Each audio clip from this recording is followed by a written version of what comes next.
अस्सलामुअलैकुम जी। मोहम्मद अज़हर सिद्दीक अपने YouTube channel के साथ हाजिर खिदमत है। दोस्तों के पुरजोर इसरार पर बजाय सिंगल वीडियो करने के लिए माहिरीन एक्सपर्ट्स की राय लेने का फैसला किया है। और सबसे पहली नज़र मेरी इमरान वसीम पर गई है, क्योंकि मैंने कोर्ट रिपोर्टिंग में जितना तजर्बा और जितनी मेहनत इस लड़के को करते देखी है। और मुझे याद है जब शुरू में स्टार्ट किया था तो मैं कह रहा था कि ये क्या कर रहे हो, पे किधर चले गए हो। लेकिन इसने लोहा मनवा के साबित किया कि नहीं, मेहनत रंग लाती है। और वो साबित किया आज। आज जिस चीज ने मुझे मजबूर किया, मैं पीडीएम के हवाले से सारे मामले को देख रहा था। लाहौर हाईकोर्ट में एक पिटीशन दायर थी, लेकिन जो कवरेज कमाल की इमरान वसीम साहब से देखी मैंने, इसीलिए गुजारिश की इमरान को कि थोड़ा सा टाइम निकाले और हमारे से गुफ्तगू करे। इमरान, मैं बगैर कोई तमहीद मांगे सिर्फ आपसे 3-4 इश्यूज में चाहूंगा कि जरा आप एक्सप्लेन कर दो। एक तो पहला कि ये शो क्या कोई कामयाब था, फ्लॉप था, या कोई थड़ेबाजी थी। दूसरा, मैं तकरीर पे जरूर बात चाहूंगा कि अचानक सही ने क्या तकरीर रखी, अब अदारों के खिलाफ की, मैं उस पर भी आपका पॉइंट ऑफ व्यू चाहूंगा। तीसरा, मैं चाहूंगा क्या ये कोई चालाकी नहीं है कि ये आजादी के साथ ये बैठकर एक जान के उन्होंने एक प्लान ऐसा किया है कि कल यहां से वो नैब के दफ्तर में जाएं, उसके बाद कोर्टों के बाहर करें और शायद ये जीएसटी की तरफ ही चले जाएं। Over to you. सबसे पहले तो अजहर भाई आपका बहुत बहुत शुक्रिया। आपने अपनी वीडियो के आगाज में जो मेरे लिए अल्फाज कहे, ये मेरे लिए बहुत बड़ा अहसासा है। लेकिन आप, जैसे मैंने कहा कि आपने कहा कि मैंने रिक्वेस्ट की, आप मुझे रिक्वेस्ट नहीं कर सकते। आप मेरे बड़े भाई हैं, 2011 से आपके साथ ये ताल्लुक है। आप जब भी कहेंगे मैं आपके लिए भी हाजिर हूँ, आपके यूट्यूब चैनल के लिए भी हाजिर हूँ। और आपका ये जो चैनल है, जो आप हमारे क्लब में शामिल होने जा रहे हैं, ये हमारा अपना क्लब है, हमारा अपना चैनल है।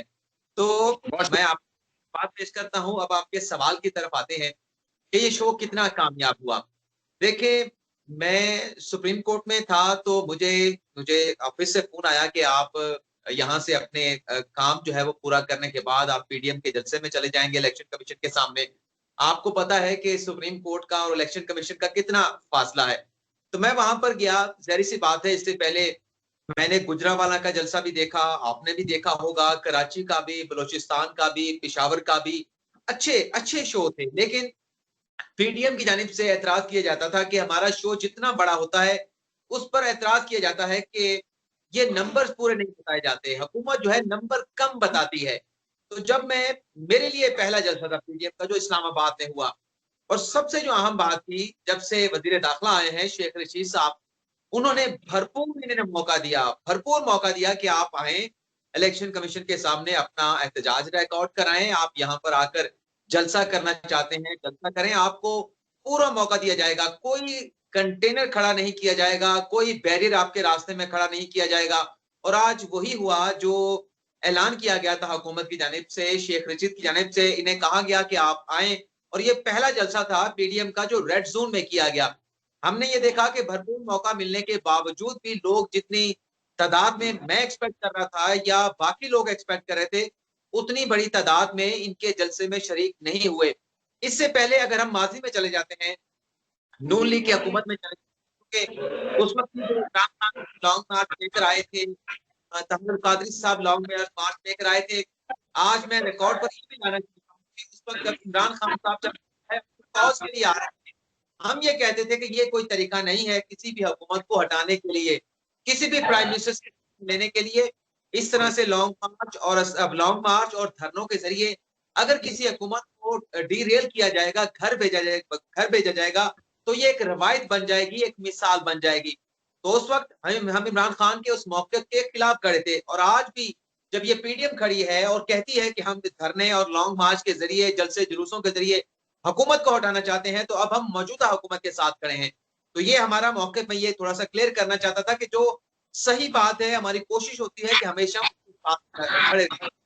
आज जब आपने पूछा तो आपने मुझे अप्रिशिएट किया कि आपने तो कमाल कर दिया, जलसे के हवाले से आपने जो हकीकत है वो खोल के आवाम के सामने बयान कर दी। आप विटनेस हैं। मैंने आपको जवाब क्या दिया था? मैंने अब्दुल भाई आपको जवाब ये दिया था कि अगर जलसे में लोग ज्यादा होते तो मैं ज्यादा लोग भी दिखाता, क्योंकि अगर एक कंप्लेंट किसी जगह से आ रही है कि हमारा जलसा जिस तरह से बड़ा तारीखी होता है, बड़े बड़े मजमे होते हैं, अवाम का समर्थन होता है, तो मैं चाह रहा था कि वो चीज अवाम के सामने दिखाई जाए कि हकीकत क्या है। अब मैं मानता हूं कि पहले जलसे इनके बड़े हुए, पहले 2 जलसे 3 जलसे बड़े हुए, लेकिन उसके बाद लाहौर के जलसे में क्या हुआ आपने देखा वहां पे, और आज जो इस्लामाबाद के जलसे में हुआ आपने खुद देख लिया। अब इसकी नाकामी की क्या वजूहात हैं, उसकी बहुत सारी चीजें डिस्कस की जा सकती हैं, लेकिन बहरहाल हुकूमत ने भरपूर सपोर्ट किया। इससे पहले माजी में जितने यहाँ पर एहतजाज किए गए, साबिक एतबार में, साबका हुकूमत के एतबार में, कोई भी जलसा जो है वो हमने रेड जोन में इतना फैसिलिटेट हुकूमत की जानिब से किया गया हमने नहीं देखा। अच्छा, मैं जो बात कहना चाह रहा हूं असल में इमरान, जो मैं इलेक्शन कमीशन एक आईनी इदारा है, आइन के आर्टिकल 213 से 226 तक चले, एक आईनी और कानूनी इदारा है। और उन वो क्या ये मैं जो समझता हूँ, मेरी जाती राय के मतलब मैं आपसे राय ले रहा हूँ कि 124 से ये बगावत है इदारों के खिलाफ। आप किसी इदारे को नहीं मान रहे, नैब को नहीं मान रहे, और ये सारे मामला को आप जिस तरह लेकर चल रहे हैं, मैं इसको आर्टिकल 6 भी सकता हूँ कि आईनी इदारे के खिलाफ ये बात चलना है। और इसीलिए मैंने आपसे सवाल किया जो तकरीर की है, अगर उनको सामने रख कर दे, जो मेरा ये पॉइंट ऑफ व्यू ठीक नहीं है कि ये बगावत के जुमरे में भी आती हैं बातें। देखिए हजरत सदीक साहब, मेरा आपके साथ बहुत सारी बातों पर इख्तलाफ रहता है और मैं गाहे बगाहे उसका आपके साथ जिक्र करता रहता हूं, लेकिन हमेशा हमारी जो अंडरस्टैंडिंग, एक दोस्ती और प्यार का रिश्ता है, वो उसी तरह से आज भी बरकरार है जिस तरह से 10 सालों से ये रिलेशन, 10 साल पहले ये रिलेशन कायम हुआ था। मैं इस एहतजाज को तो आईनी मानता हूं कि एहतजाज करना अगर कानून के दायरे के अंदर है, अगर आइन के दायरे के अंदर है, तो वो हक जरूर मिलना चाहिए। इलेक्शन कमीशन के सामने किया गया, बिल्कुल ठीक है, एहतजाज आपने किया, आपने रिकॉर्ड करा दिया, आप वहां से चले गए। जो दूसरी बात है, जो तकरीरें की गई, तकरीरों के हवाले से अगर फौज के हवाले से बात की जाएगी तो पाकिस्तान का जो कॉन्स्टिट्यूशन है वो बड़ा वाज़ेह है कि आइन के खिलाफ बात, अपना फौज के खिलाफ बात नहीं की जा सकती, जो सुप्रीम कोर्ट ऑफ पाकिस्तान है उसके खिलाफ बात नहीं की जा सकती, जो मजहबी इश्तियाल है वो नहीं, जो है वो इश्तियाल नहीं दिलाया जा सकता। इस तरह से कुछ और चीजें भी आइन में मेंशन कर दी गई हैं। अगर तकरीरें उस डोमेन में आती हैं तो फिर ये रियासत के खिलाफ तकरीरें हैं। लेकिन आज जो तकरीरें की गई, जिसमें मौलाना फजल रहमान की तकरीर भी शामिल थी, आज उन्होंने एक मरतबा फिर कहा है, रावलपिंडी की जानिब जाने का इशारा दिया है, इंदिया दिया है। हालांकि मुस्लिम लीग नवाज भी रावलपिंडी जाने के लिए तैयार नहीं है, पाकिस्तान पीपल्स पार्टी भी रावलपिंडी जाने के लिए तैयार नहीं है, बल्कि पाकिस्तान पीपल्स पार्टी और मुस्लिम लीग नवाज रावलपिंडी में धरना और लॉन्ग मार्च देने के हवाले से अपने मौके का इजहार भी कर चुके हैं। लेकिन मौलाना फजल रहमान ये जो बार बार अपने जलसे में रावलपिंडी जाने का इशारा देते हैं, इसका मकसद क्या है वो तो अलग बात है, लेकिन नजर ये आता है उनकी इस बार बार जो ये अपनी बात को दोहराते हैं कि ये जो मुख्तलिफ हम तबसरा निगार देखते हैं, तजिया कारों को देखते हैं, जो ये कहते हैं कि शायद पसे पर्दा इनके साथ राब्ते किए जा रहे हैं, ये राब्तों के लिए नाम लिया जाता है कि हमारे साथ राब्ते किए जाएं। लगता यह है कि अभी तक इन्हें इनके साथ राब्ते नहीं हुए और मायूसी की हाल है, कशमकश की सूरत हाल है कि इतने दिन गुजर चुके हैं, अभी तक हमारे साथ किसी ने राब्ता नहीं किया। अगर तकरीर की बात नोट करें तो अवैस नूरानी साहब की जो तकरीर थी, मुझे वो जाती वो काबिल एतराज लगी। अवैस नूरानी साहब ने वजीर आजम इमरान खान के हवाले से नामुनासिब अल्फाज का इस्तेमाल किया। आपकी इस वीडियो में मैं वो अल्फाज दोहराना नहीं चाहता, लेकिन वो काबिल एतराज जो है अल्फाज जरूर थे। अब मुझे नहीं पता कि वो अल्फाज जो है वो कानून की गिरफ्त में आते हैं नहीं आते। और माजी में जब इमरान खान उस वक्त के वजीर आजम, इमरान खान के उस वक्त के वजीर आजम के हवाले से भी गुफ्तगू करते थे, तो हमारा यही मौके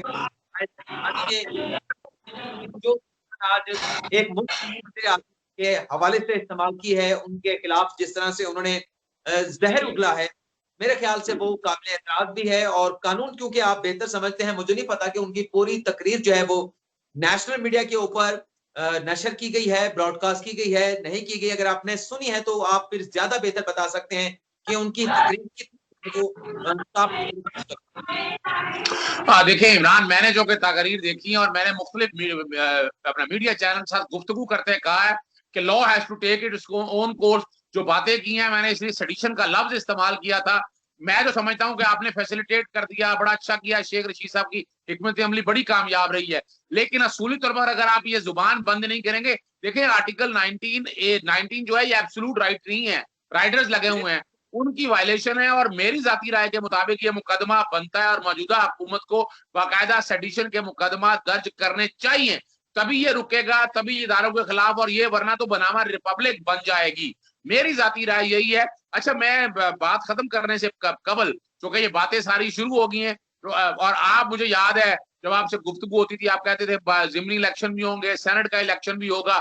लेकिन एक बात, सुप्रीम कोर्ट में जो मामला 122(6) की इलेक्शन एक्ट की इंटरप्रिटेशन के हवाले से आया है एडवाइजरी जुरिसडिक्शन में, वो बेंच गालबन बैठ नहीं रहा।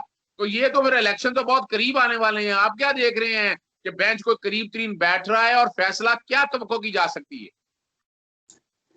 देखिए अजहर सदीक साहब, जो आप आर्टिकल 226 की बात कर रहे हैं, जो सदर मुमलिकत की जानिब से रेफरेंस सुप्रीम कोर्ट में भेजा गया है, अटॉर्नी जनरल साहब खालिद जावेद खान साहब बड़े मेहनती इंसान हैं, बड़े भरपूर तरीके से अगर उन्हें कोई जिम्मेदारी सौंपी जाती है किसी क्लाइंट की तरफ से, अगर वो अटॉर्नी जनरल ना हो, बतौर वकील अदालत में पेश हो रहे हो, तो अपने केस की भरपूर तैयारी करके आते हैं। लेकिन इस वक्त तो वो अटॉर्नी जनरल फॉर पाकिस्तान है। वजीर आजम इमरान खान की जानिब से जो जिम्मेदारी उन्हें सौंपी गई है, एक बड़ा मुश्किल टास्क उनको दिया गया है कि एक बड़े अहम मामले पर उन्होंने अदालत को लेकर आना है, और वो अपनी भरपूर कोशिश कर रहे हैं कि जो आर्गुमेंट्स वो दे रहे हैं कि सेनेट का जो इलेक्शन है उस पर आर्टिकल 226 का इतलाक नहीं होता, और ये कानून में तरमीम करने के बाद इस इलेक्शन को सीक्रेट बैलेट की जगह जो है वो ओपन बैलेट पर तब्दील किया जा सकता है। तो हमने जितने उनके दलाइल सुने हैं, बड़े भरपूर अंदाज में उनके ये दलाइल दिए गए हैं, बड़े मौसर तरीके से, बड़े कन्विंसिंग वो दलाइल दे रहे हैं, और अदालत की जानिब से जो रिमार्क सामने आ रहे हैं वो भी लगता यह है कि अदालत भी जो है वो किसी ना किसी जगह पर इन तमाम बातों को बड़ी सीरियसली जो है वो देख रही है। लेकिन आपको पता है अजहर सदीक साहब के एक तरफ के दलाइल सुनने के बाद जो है वो इस मामले पर फैसला नहीं होता। अभी इसमें जो लोग एतराज लेकर आए हैं उनके दलाइल भी होने हैं। जैसे पाकिस्तान पीपल्स पार्टी के रजा रबानी साहब आ चुके हैं, उन्होंने एतराज उठाया है। जमीयत उलमा इस्लाम पे के कामरान मुर्तजा आ चुके हैं, और इलेक्शन कमीशन का जो जवाब है वो बड़ा मैटर कर रहा है। इलेक्शन कमीशन ने तो बिल्कुल मुखालफत कर दी है कि आइन में तरमीम होनी चाहिए, कानून में तरमीम करने से ओपन बैलेट के जरिए इलेक्शन नहीं कराया जा सकता। अब अजहर सिद्दीकी साहब, आप खुद ज्यादा बेहतर जानते हैं कि जिसने इलेक्शन कराना है वो आकर जब मुखालफत करना शुरू कर देगा तो फिर अदालत को देखना पड़ेगा, अदालत को सोचना पड़ेगा, और अटॉर्नी जनरल साहब को जो वो मेहनत कर रहे हैं अपनी इस मेहनत को डबल करना पड़ेगा, और अदालत को कन्विंस करने के लिए अब उन्हें और भी अदालतों के फैसले, इंटरनेशनल अदालतों के फैसले, आइन के मुख्तलिफ हवाले जो है उन्हें तैयार करने होंगे। लेकिन बहरहाल जैसे कि आपने बताया कि बेंच को का है, जजेस जो है चीफ जस्टिस ऑफ पाकिस्तान की अवेलेबिलिटी का इशू है, उनकी कुछ इस वजह से कन्वीन हो जाएगा, और शायद बहुत शुक्रिया इमरान साहब, आपने बड़ा अच्छा वक्त दिया, और बातें आपने बड़ी खुल के और साफ लफ्जों में, यानी मेरी अगर कोई ख्वाहिश भी थी वो भी आपने रद्द कर दी। बहरहाल बहुत शुक्रिया आपका। इजाजत दीजिएगा नाजरीन, अस्सलाम वालेकुम। चैनल सब्सक्राइब आप करते रहें। और मोहब्बत का रिश्ता है, लेकिन जहां बात करनी है, आपको पता है कि मैं हमेशा धड़ल्ले से वही बात जो हकीकत की होती है वो कहता हूँ। बिल्कुल ऐसा ही जी। इजाजत दीजिएगा। अस्सलाम वालेकुम।